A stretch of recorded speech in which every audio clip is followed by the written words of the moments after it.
had something come up I want to share with you. If you're a real estate agent, you're watching this, I would say listen closely. I've been in business 22 years.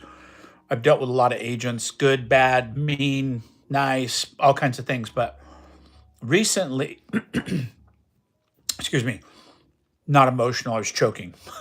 I was emotional earlier. Recently, I was reaching out, prospecting, and there was a house that I was interested in buying as an investor. And I reached out to this agent, and she just gave me the works. Like, why are you calling? How do you do? What do you know you're doing?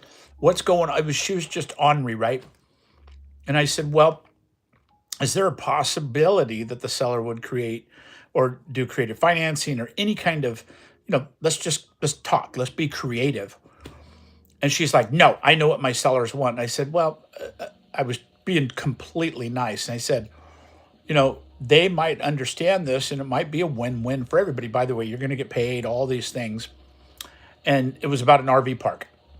And she's like, no, I am not going to do this. I know what my sellers want. And she was just a raging bee.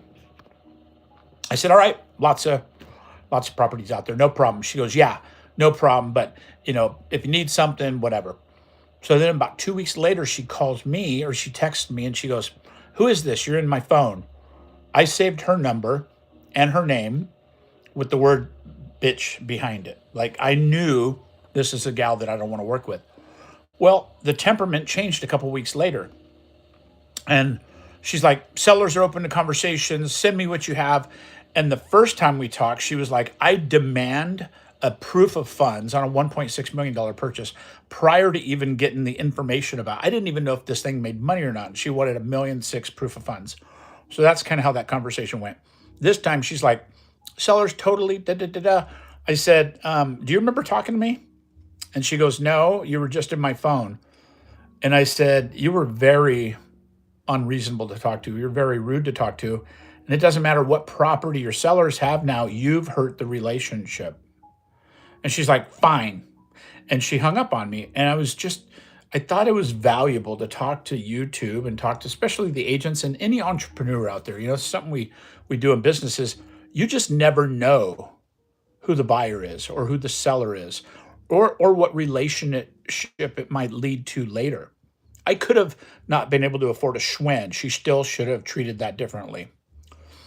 I remember I went with a guy named Tom. I'm not going to say his last name, but he owned the DoubleTree Hotel in Santa Rosa. And we went over to the coast in Gualala to look at a hotel to buy for like $7 million.